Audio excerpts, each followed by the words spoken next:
Hello, film fans. Welcome to All the Film Things. I'm your host, Elizabeth. Thank you for listening. If you're enjoying this podcast, leave a review or a rating. Also, check out the All the Film Things Instagram for updates and more film things. Today, I am talking with David A. Roberts. David is a director, writer, and producer from the UK. Before making narrative films, he directed hundreds of commercials, music videos, and shorts. David is also one of the co-founders of the production company Wagyu Films, which produced his short films Wait, Afterlyfe, and Embers. His latest film, Older Gods, earned the Best British Film Award at the Breaking TV Film Festival in London and the Best Horror Film Award at the Los Angeles Film Awards last year. Older Gods is now available on Amazon and free with ads on Fandango at Home, formerly known as Vudu. It is my pleasure to introduce David A. Roberts. Thank you so much for joining me today. No, thanks very much for having me. Much appreciated. We will be talking about Older Gods later, but at first I want to ask you about your interests in film.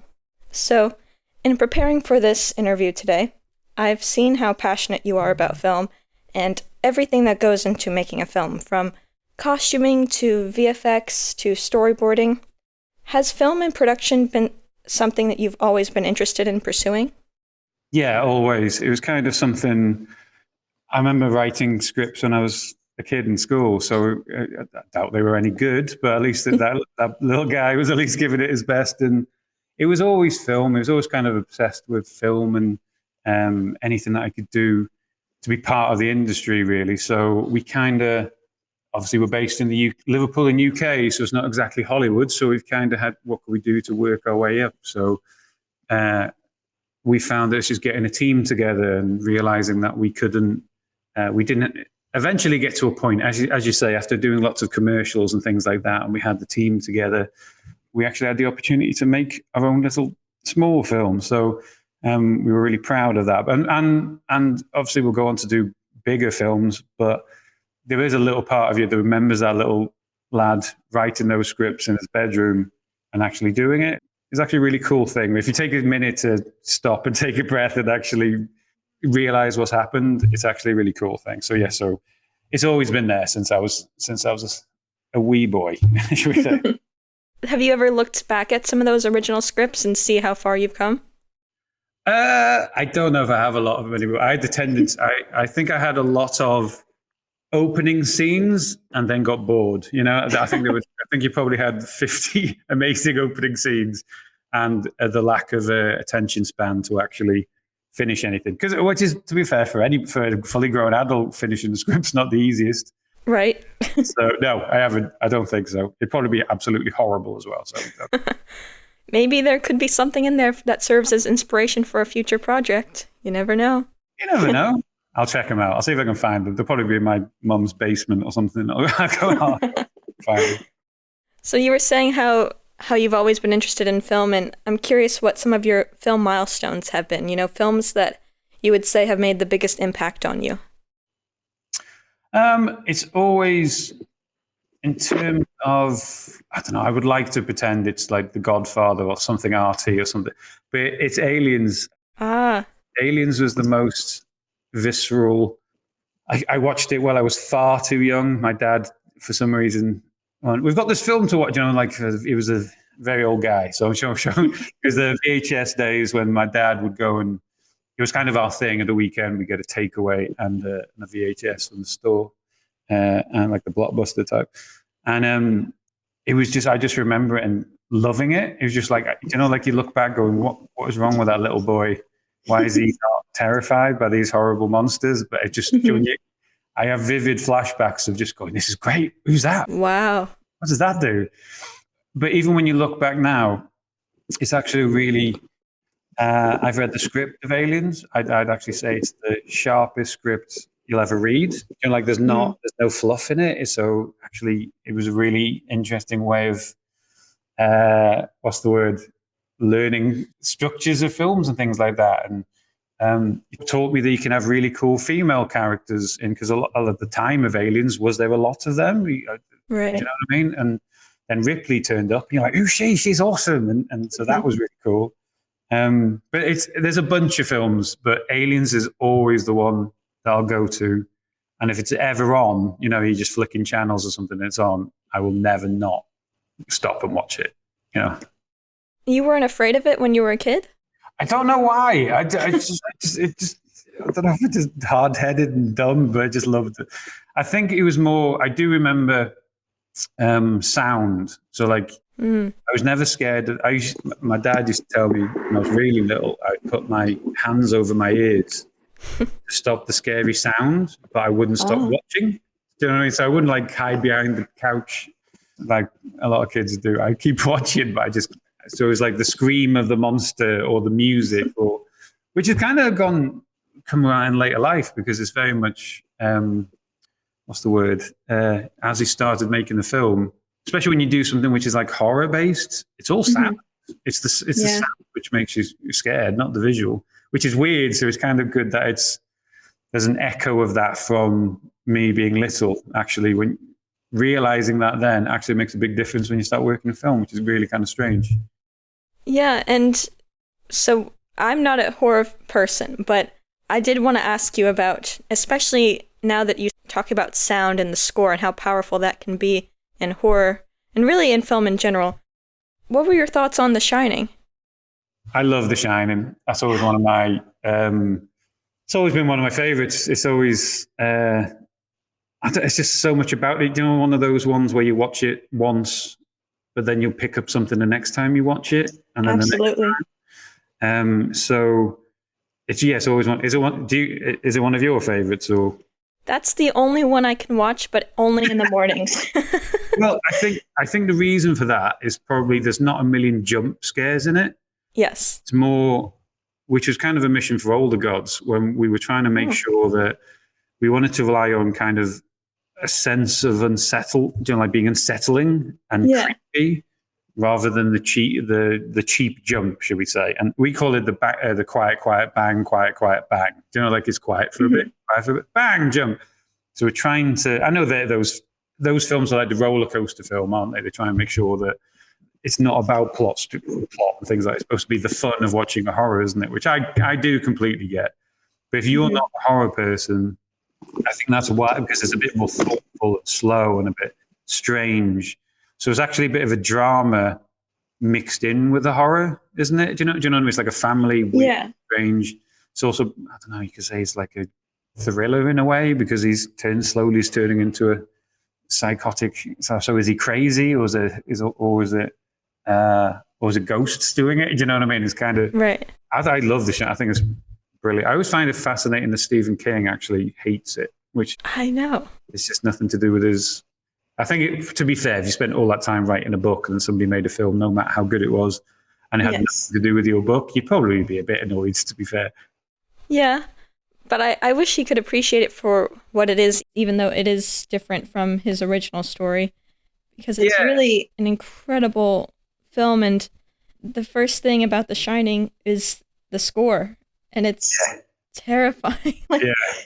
Did that affect how were you already like, oh, I'm so excited to watch this now, or were you getting a little frightened by the first score? I think, you take any horror film, and you change the score on it. So say if you there's actually a really funny trailer of like Shining being like a family comedy, and they put like the Dumb and Dumber music on top of it.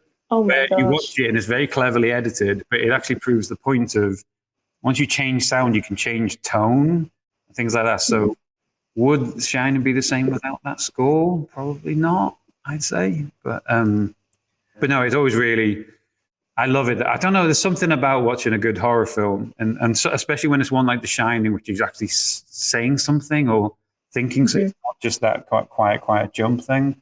There's something fascinating about it. I don't know, it's something weird about the human condition that, the same thing as like, you know how a lot of people are obsessed with true crime and serial killers and stuff like that. It's like, why are we obsessed with that stuff? But it's just it's the roller coaster, it's the thrill ride thing, which I'm all for. So it's kind of, but yeah, Shining, top 5 horrors of all time, easy. Wow. A lot of people say top 5 films, never mind horror. And would you put Aliens in that top 5? I know some people are divided on whether it's a horror film or not. I would a lot, yeah, because people say it's the perfect mixture of horror, and there's obviously it's like a war film as well. And a lot of people lean to, and I do love Alien, which Alien is more the haunted house, the creature in the haunted house type thing, but the creature is an alien and the haunted house is a ship. And I do love it, but I think just that the nostalgia of watching Aliens and just thinking this is cool, because the first half of it is a horror. When they first go in, and they're slowly but surely walking around, and they can't find the aliens and things like that. That's perfect horror going in, like going into a haunted house type scenario. As soon as they come out the walls, then yeah, it's a completely different film, and it goes a bit more action film. But by that point, you're invested in, especially as small Dave, I was just, this is so cool. Do you know what I mean? You had a tolerance for horror at such a young age then. I think it's because you don't really know what's happening, really. And I think it was just a nice thing that, my dad would go get a VHS. It's usually like The Secret, like don't tell mum, this is our secret. When me, my brother and my dad, me and my brother would be, sat 3 yards away from the TV, and my dad kind of giving a commentary behind us of what's happening and things like that. So to us, it was fun, it was like a little event. And if your dad's talking you through it, and I suppose he's telling you everything's okay, you're not scared. So what we did was enjoy it. And I suppose that's a nice memory, I suppose. So, but by doing that, you've kind of, what's the word? Hardened my skin to horror, shall we say? Like desensitized? Sensitized, that's the word. So, no, but I thank him for that, because it's obviously, I'm doing it for a living now, which is nice. Right. Yeah. Is there one, even though that you have had this, which is amazing that your dad kind of eased you into horror in that way, and you had that reassurance there, and you're not just by yourself traumatized. Yeah, that's a different thing. I mean, if I ever just put a film on in the middle of the night, and not saying I sit there all giddy, I'd still jump with the best of them and feel. Wow. I watched a film called Mothman Prophecies, which is some weird film. Richard Gere, but it was like a horror about and it's like, it was, my brother had like a bunch of DVDs on the wall when he was away to college, and I didn't have, so you just slowly work my way through those DVDs, and I was the last one, and I must have put it on, and I put it on in the middle of the night by myself, just thinking, oh, what's this rubbish? I'm bored, I've got nothing else to watch, let's do it. And it was the creepiest film I've ever seen. I don't know, but I don't know if it was the film, or like you say, it was by myself, creeped out a little bit. It's dark outside, it's quiet. My mum lives if I'm visiting my mum when I did it, she lives kind of in the countryside a little bit, so it was quiet outside and there's nothing but animals. So I think watching a good horror is about your environment, should we say, which is probably why it's good in the cinema, because you're surrounded by people. And that jump thing, if you all jump at the same time, it's usually followed by that little giggle, like just the giggle going around the crowd because they all jumped. So that you get in the same spirit as everybody else. So it's really important where you watch a film. Yes. So I wouldn't, so even I'm not one of these people who are kind of, you should watch a film on a big screen. If you've only got a film on a phone or a tablet or something, watch it. But it's still where if you're on the subway watching it, you're not going to get the same effect as when you're at home watching it on your phone in the dark. Do you know what I mean? That would be absolutely much different experience. Yes, that's why I'm pretty careful about how I watch films. Like certain films, like Oppenheimer, I cannot watch on a smaller screen. It has to be on a bigger screen. Yeah, you're right.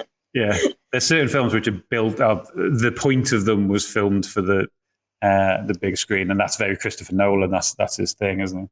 Absolutely.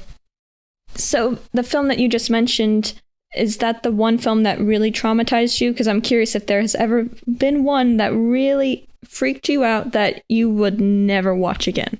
I've said this before. It's a film called Threads. Speaking of Oppenheimer, it's kind of a it's a rough watch. It's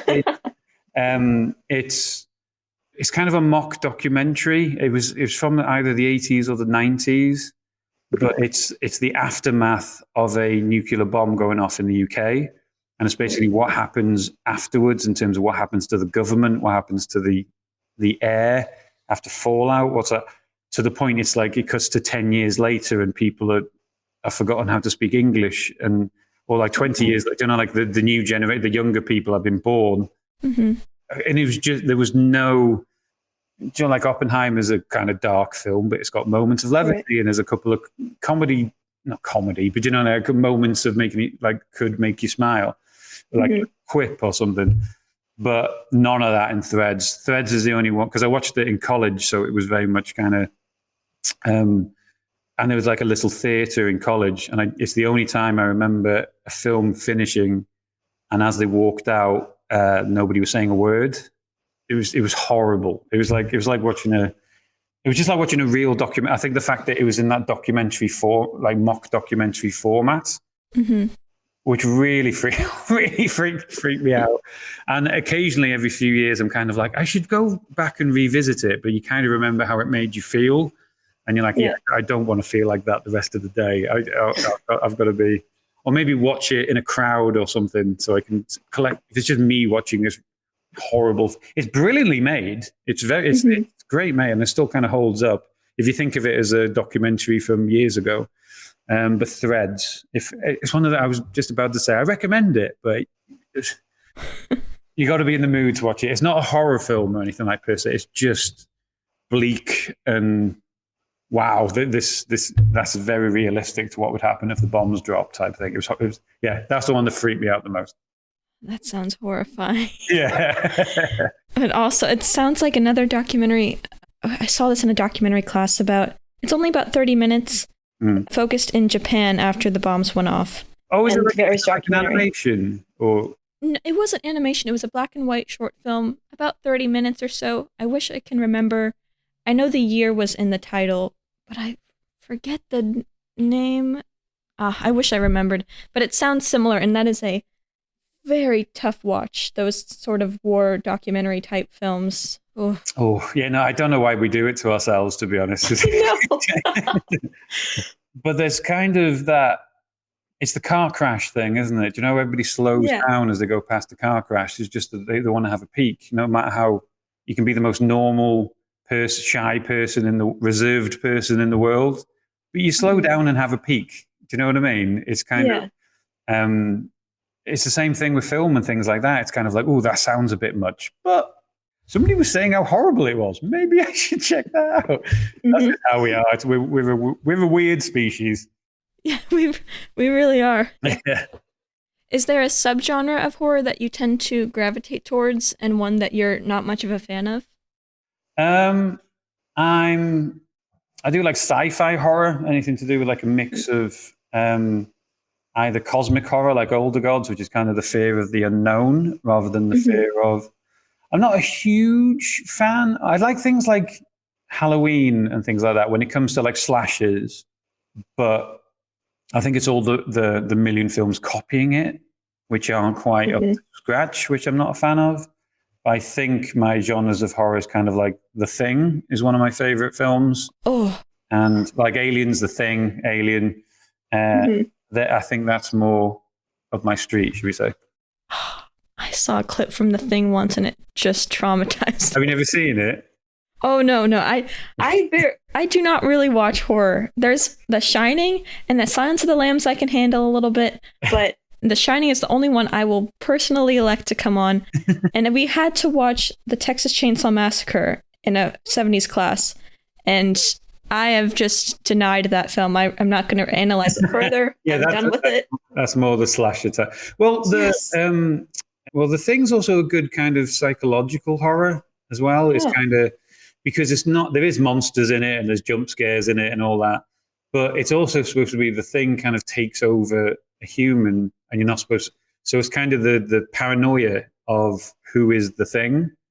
So it's also kind of like a whodunit type sense, you know, in terms of one of these people is sabotaging everything and killing people when nobody's looking. So if you can handle the scares, it's actually also a very good film. Do you know what I mean? But I'll leave that to you to decide. The jump scares are tough. Yeah. No, that's for everybody. That's not just you. But it's interesting to hear about how older gods kind of takes more of a shining route. Like they don't rely on the jump scares, which from what I've learned from many of my friends who do love horror is that jump scares can be like a cheaper route, as you were kind of saying, for horror, when it could be so much deeper than that.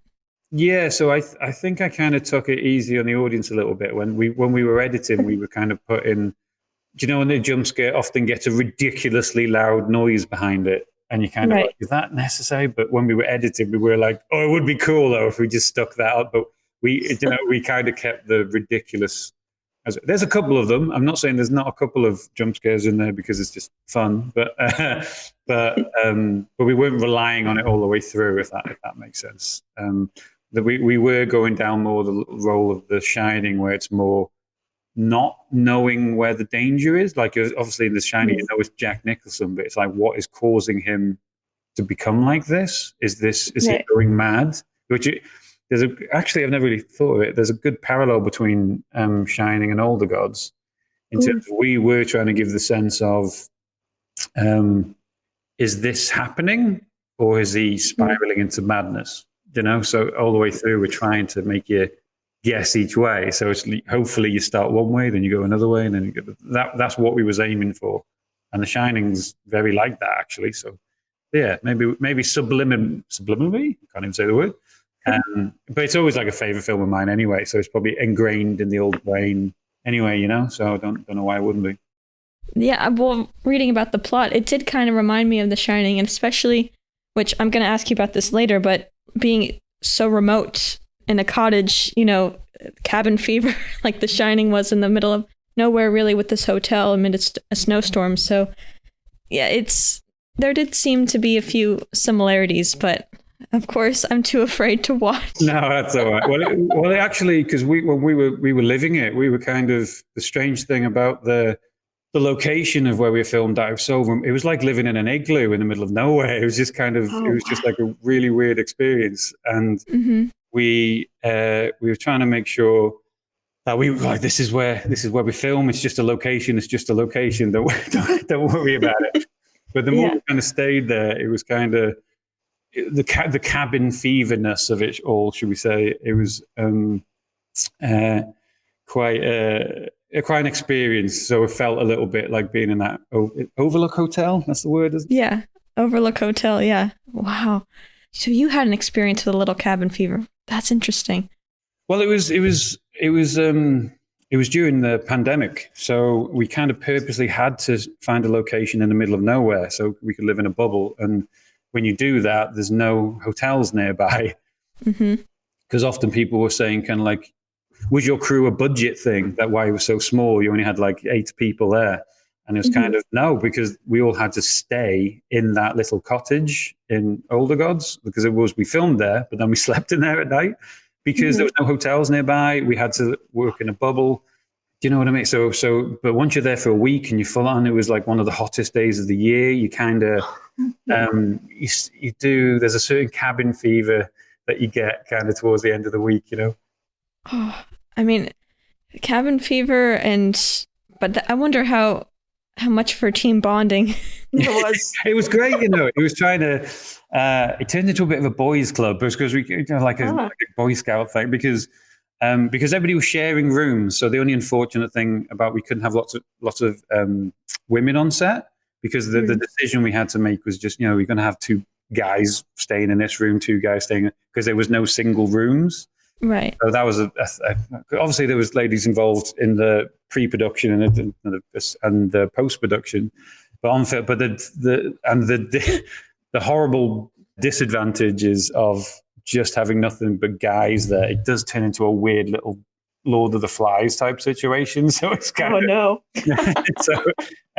So it was an experience, shall we say? You were filming in Snowdonia, Wales. Yeah, Snowdonia is kind of one of the biggest mountain ranges in the UK. It's like lots of films are filmed there and things like that. So Snowdon is the one of the biggest mountains in the UK, and Snowdonia is the kind of area around it. But that's all very much the middle of nowhere type situation. I see. Okay. Did you find that experience more peaceful or stressful? No, it was peaceful. No, it was good because I suppose, especially where the world was and how it was between lockdowns during the pandemic. There was a few lockdowns in the UK, so they kept opening and closing and whatever. Mm-hmm. So just the fact that we could get out and film was a huge, and it was our first film. So we were like, guys, this is what we've always wanted to do. Let's do it, So there's very long days and things like that. But at the end of the day, we were doing what we love doing. So, and plus it's just the adventure of it in a strange way, it's kind of together. Well, most of us are friends as well. Obviously there's a few people coming like the cast and things, but most of the production team have known each other a long time. So yeah, a bit of a weird, weird but good experience. Would you do it again? Oh yeah, absolutely. Yeah, well, it's one of those. It's one of those things as well. It's kind of, I don't know if you've ever been camping or something, but usually, like say if you go camping in the UK, usually you go to somewhere, it starts raining, you start moaning about the whole thing. I'm never doing this again. Cold is horrible. 2 months later, you have a really funny story about you going camping, and then the sun comes out. You're like, oh, did anybody fancy camping? So yeah, same situation. I think it's the fact that we've got a good. It was very, very hard, but we've got one of the best.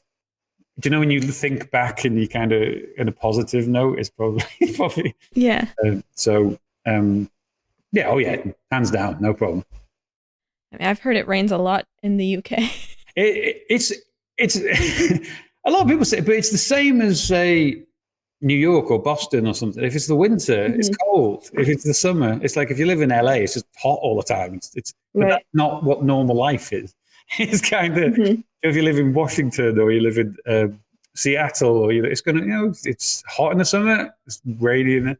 So it's not. Yeah, it seems to be a weird.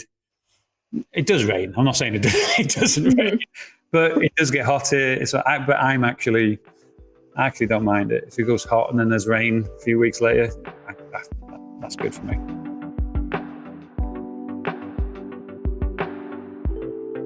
As I mentioned, you directed many commercials and music videos. Were these made for UK audiences, or have any of your commercials aired in the US? All over the world, really. Wow. I've made commercials for some very obscure places, as well as obviously America, Australia, Canada, any English speaking. But we kind of, the thing when you do commercials, unless you're David Fincher or something, it's not exactly, you can put directed by at the end, and often we're kind of, they call it white labeling, where it's kind of you direct and produce the commercial, but the agency that does it kind of gets the credit, shall we say? So, but that's kind of goes with the world. It's not as if we do it for free, so that's fine. And the other thing with commercials is just never look at it as a passion, or it's more. But what it's brilliant for is learning your trade. On commercials, you only get a day, maybe a couple. Usually, in turn, you've got to get lots done in a day on a budget. So when it comes to finally moving into features, especially limited budget features, all that commercial work is essential. So the people that come straight out of film school sometimes, or they're just film people, often on their first one, they struggle a lot without a bigger budget because they haven't got the experience of basically filmmaking is problem solving. So it's kind of what commercials taught us is every problem you could possibly come along the way. And we worked out what the solution was. So that was the advantage, should we say, over a lot of other crews. It's like people like Ridley Scott says it in any chance he gets. He did 2,000 commercials before he did his first feature film. And that's where we learned his craft, So rather than, obviously you get the occasional, debut filmmaker, which is their first, you got Tarantino and people like that. But you could probably count on two hands the amount of people I just did one film without doing anything beforehand, where it was actually really, really good. Do you know what I mean? Yeah. There might be a lot of okay ones, but usually that experience of commercial. People like David Fincher, he did lots of commercials and music videos before doing his own films. So that's obviously where he kind of cut his teeth in the industry before taking up features. So yeah, I'm kind of weirdly proud of the work we've done on the commercial side, because it helps you. We never would have made Older Gods basically if on budget, on time, if we didn't have that kind of experience in the commercial world. When you were making commercials, was it always your plan to someday pursue feature films, narrative films? Yeah, always. We started a production company about 15 years ago, and we always the plan was to just, we're going to do this commercial nonsense for about 6 months, and then we're going to do films. Everybody good with that? And then 15 years later, we were like, maybe we should start thinking about those films. Only because it's kind of, you get busy, and everybody, it becomes the job, in terms of, but slowly but surely, the commercial production company grew its team. It got all the camera gear and all the, what's the word? All the post-production facilities, the visual effects artists, the crew.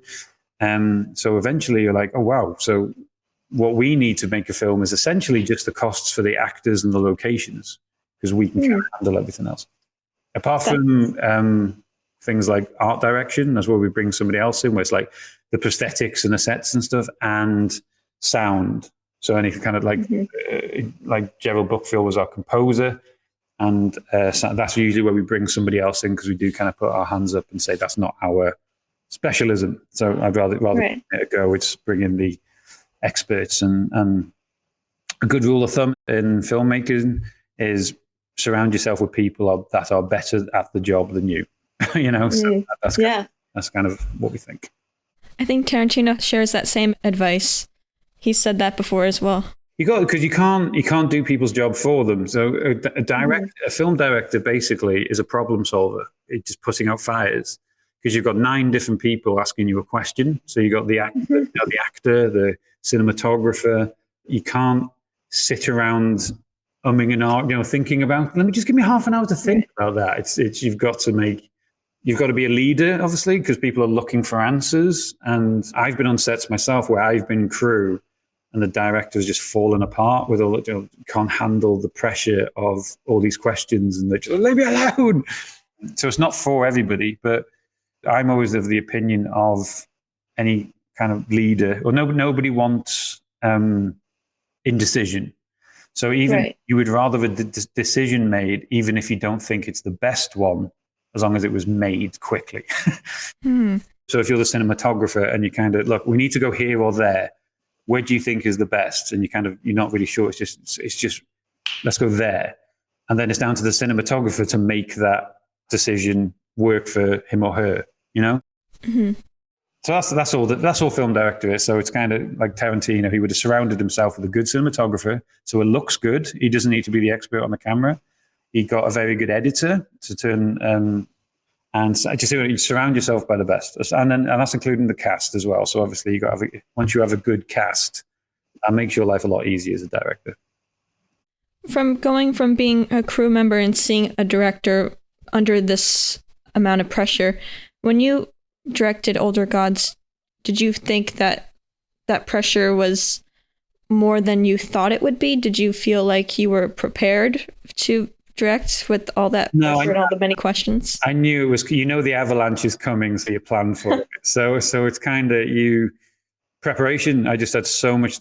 I just came in knowing shot by shot, everything was storyboarded before I went through. Everything was prepared. I kind of knew everybody's job in terms of what they needed to do. I was able to you've got to kind of edit in your head as you're filming, so we're not sitting around going, what's next? I needed to know what the shot lists were. I needed to know what costumes needed to be on set per time, per day. So no, if basically, if you just wander onto set and just be like, yeah, let's just feel it out, guys, and see what feels good. I don't work that well. Whatever I would have done would have been terrible. I think 8.5 is one of the best portrayals of the director's pressure. Like that captures it perfectly. Yeah, that's great. So it's one of those things where it's not for everybody. You can see why a lot of directors are sociopaths, because it is kind of, it's like that sucker for punishment type thing. It's kind of, it's a lot of pressure. You're always fighting against time. Yeah. Like the sun's always going down when you're outside. And then, and then a million questions, but I love it. I love it. It's what I love is the pounce into action, Guys, I want to do, you obviously got to let people know this is why we're doing it and this is what we're going to do. Is that good with everybody? Right, go. And that little break, where it's kind of like coming away from a huddle in a weird way of break, and everybody goes their way and starts getting ready. And you're kind of like, this is working. This is going to work. And that's not because of you. That's because of the people around you. Yeah, surround yourself with a great team. And it sounds like you've done that because some of your most frequent collaborators, you were saying you've worked with for decades now, at least 15 years. Yeah. So they were all collaborators from your commercial days? Yeah. So we got Sean, the cinematographer. He's one of the directors of Wagyu. We've got Keith, who's a production designer. We've got Scott, who's our post-production coordinator. So that's all the visual effects and the editing and things like that. And we're the 4 main producers from Wagyu Films. And then we bring in other people. But we usually, what's the word? I always go with you always have your team. You know, it's always like sometimes like I'm a bit sad about in our next film coming up, our sound recordist can't come along because I'm like, come on, man, what's going on? Let's get the team back together. But he's got another job. And what can you do about that? So that's when I bring new people in most of the time. If it's either a department we've never used before, so we've never really done lots of stunts and things. So obviously, if we need a stunt coordinator, that'd be a new person. But if it's a composer, I would only get a new composer if Gerald Buckfield, the composer of Older Gods, wasn't available. And by doing that as well, you get what's the word? A short form, you know, so I don't have to stand talking for 10 minutes. Like myself and Sean are friends since college, so we can communicate in clicks and grunts and just be like, you go there? We all good? No, that's it. Sean will be fine. That's incredible. Yeah, because I trust him. And I know if he has a question, he'll ask it. And we're really good in talking of references. So we can be kind of like, well, if you make that shot like that shot at the end of Unforgiven, do you know what I mean? Or the film in, do you know, the beginning of Blade Runner, that blah, blah, blah, blah. Great. So we know each other's references as well, which is actually really handy. That cuts out hours and hours. I think where most filmmakers go wrong is time goes because everybody stood around talking rather than let's get on with it. I know if you've got a bigger budget, you can do that and rehearse on the day and all that. But if you're an indie and you've got a low budget, you got to get rolling. Every minute goes by is thousands of pounds. So we don't mess about. So it's more that the team is as through, what's the word? Baptism by fire. It's just we've all been through the problems together. So if anything we run into can never be that much of a problem. You know, we know that even if we have a problem we haven't run up against before, we'll be able to work it out together. And that's my favorite part of it. I really love that. That's amazing to have such a great team that you're supported by and have that shorthand. Yeah. That must make not only the job easier, but just a more enjoyable experience on set. Yeah. And even different parts of it is kind of seeing them progress as they go as well. So it's not just me seeing that, you know, from 2 years earlier, like, oh, wow, he's really improved. That's great. That actually gives you a fuzzy, warm feeling to know that everybody is progressing together, if that makes sense. Your short film, Wait, which you wrote, directed, produced, and edited, was really fascinating. The cinematography and coloring was beautiful. Both the title cards were incredibly stunning. And the shot of the snow-covered forest area. Yeah. In a behind-the-scenes video, you said you didn't originally plan for this winter, snowy landscape. Are you ultimately happy that you stuck with this cold winter look for the film? Yeah, I mean, it was a happy accident. It was strange. It was just as I was telling you about the weather in the UK is not that bad. There was this time when the day started sunny. No, the day started as if it was just wet, so it was raining. Then we went up this mountain to get some shots of the epic guy in a wasteland, because like post-apocalyptic type, just walking through the wilderness type thing. So we found some nice wilderness. And as soon as we set up, it started snowing, and it doesn't snow a lot in March here. But then it got heavy, quick, and it was just kind of, what is this? And we were kind of in the thing going, oh no, it's snowing. We're good. And we're like, what are you talking about? It's like, let's get out there and film. This looks epic. So instantly we just got production value on our first short film, you know. So one of the first shots you see, somebody walking along a snowy wasteland, and this is amazing. We were all panicking about we didn't have anything to protect the camera. Oh. So it's like, get out of the van for 30 seconds, get a shot, and then get back in the van before the camera freezes or gets too wet in the snow. But it was, I still love that film. So it's kind of, a lot of people have that was our first short narrative film together as a team. I've done other ones, but the one together as a team. And I'm still really proud of that. I think it was kind of well done in a couple, and it was filmed in 2 days. So a lot of people because it's snowing, it's sunny in it, it's raining in it. It's kind of like, oh my God, they filmed this over months. But it's like, nope. I think it was a day of filming, and then a few weeks went by and we did another day of filming rather than back to back. So the weather is very, very different. But the location is actually all around the same area. So, but it's quite a nice story as well. It's like a guy leaving like a post-apocalyptic setting, but a guy being left rules by his father in terms of how to survive out there. So it's a simple idea, but ultimately it's pretty good. We keep considering maybe in the future, do we write a feature length script about that? But that would be really interesting. Yeah, but we've got a couple of things to get out of the way first, and then maybe that might be on the slate in the future.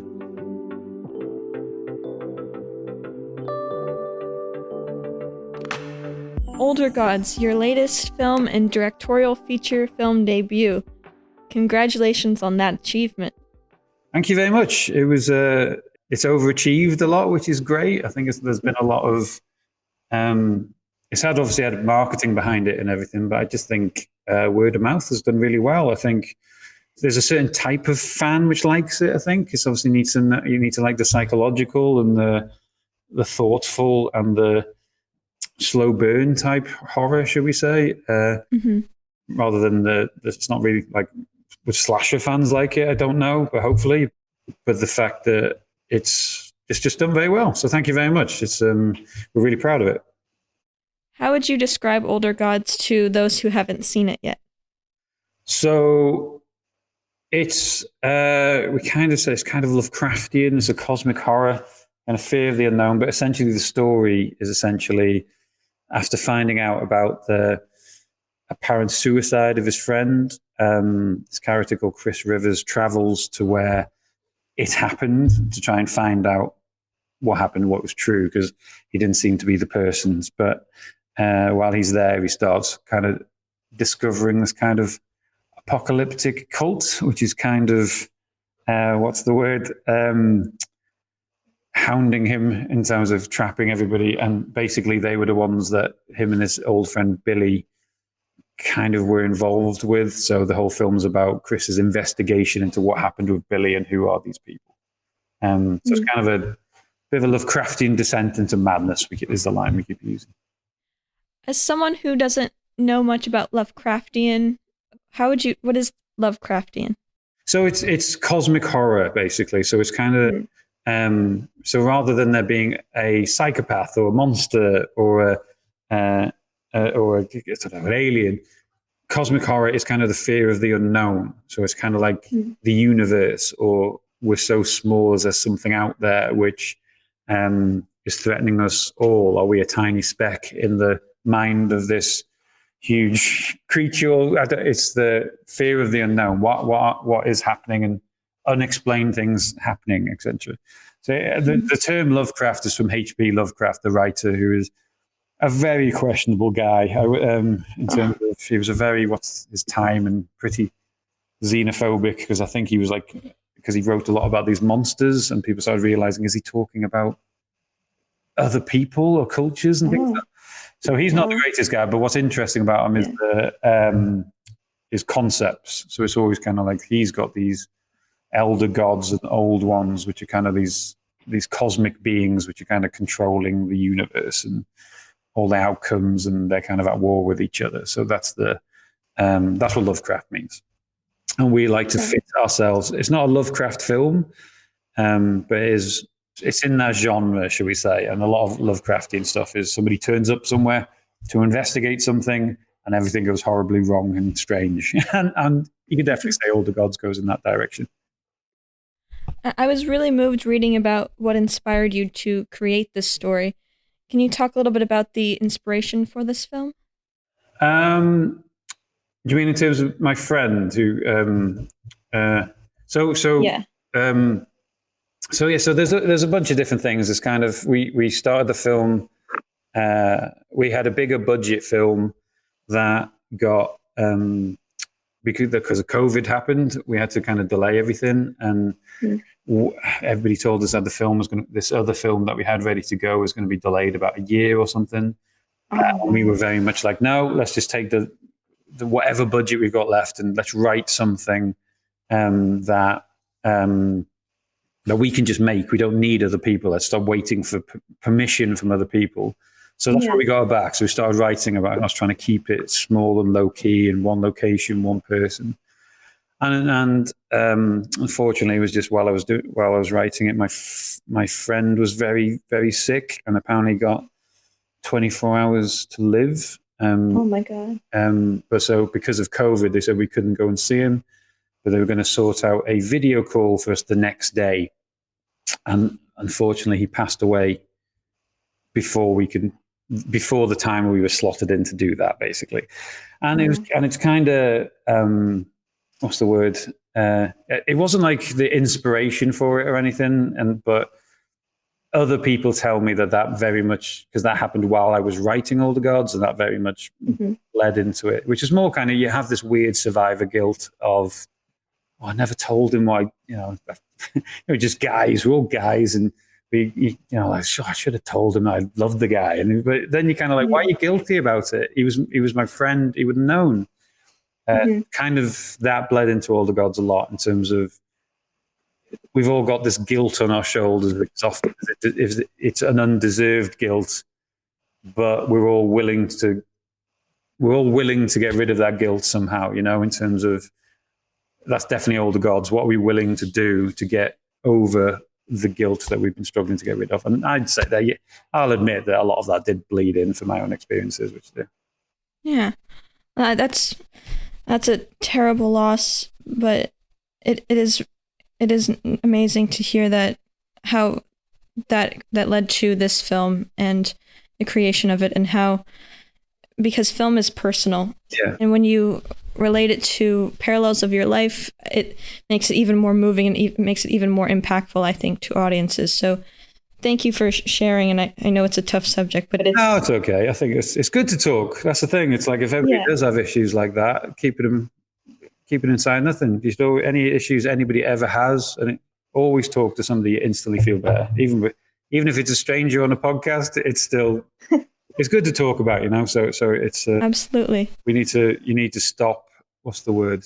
Anything like that being not a taboo is the wrong word, but being shy talking about it. All good people and friends will be always open to listen, and if they're not your friends. So exactly. Have any issues, you should talk about them.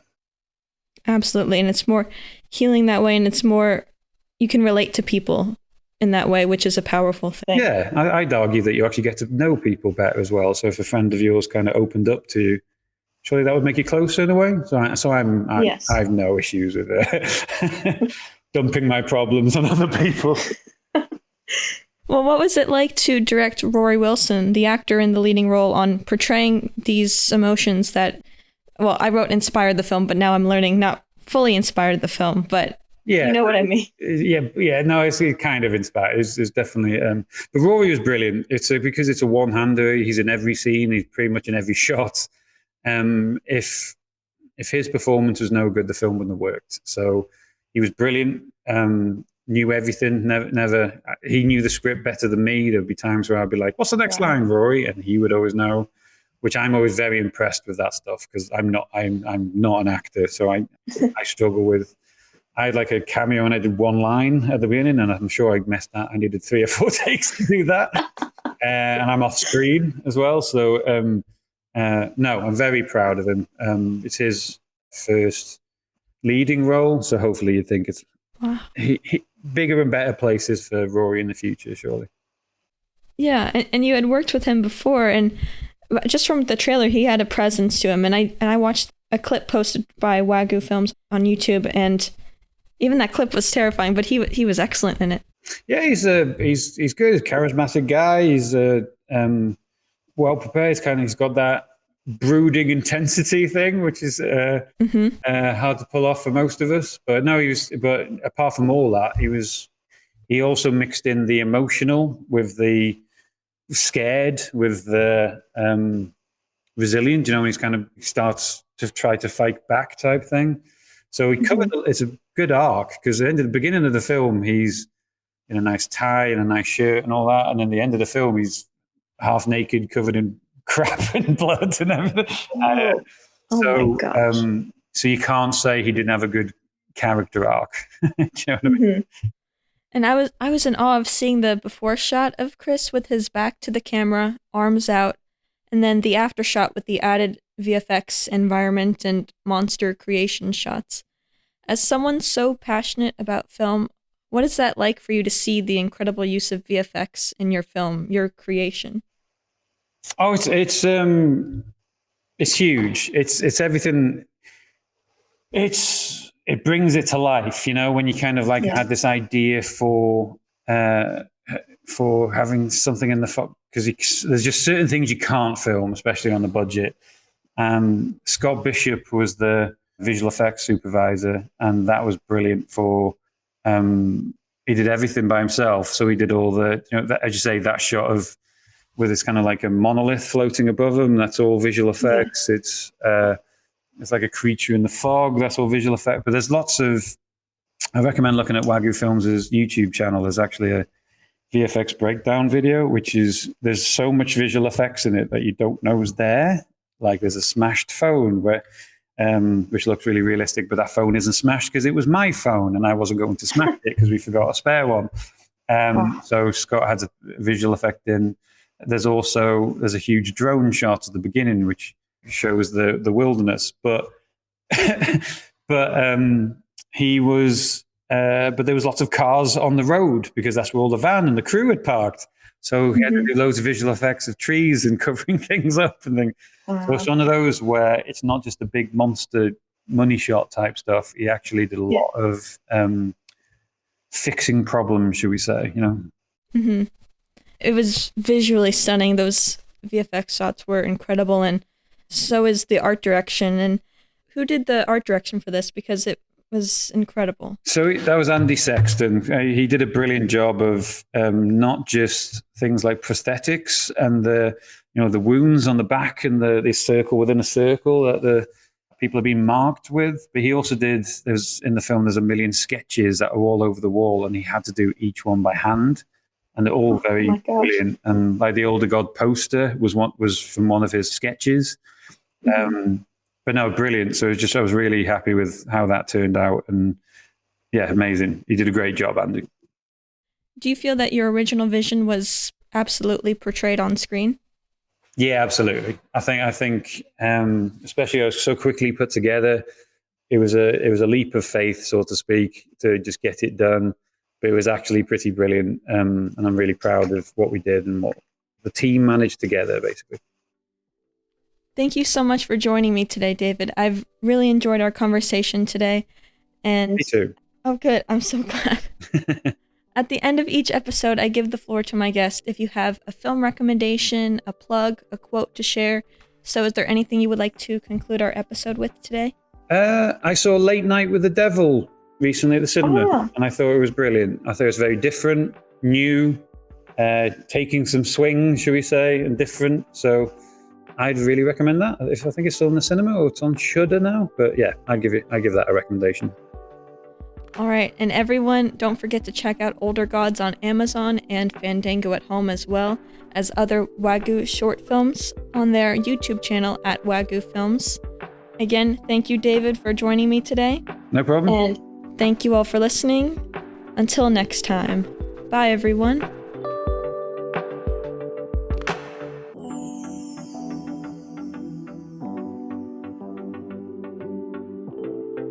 Special thanks to David A. Roberts, Holly Kehoe, and Caitlin Fitzpatrick. This episode was recorded on April 28th, 2024.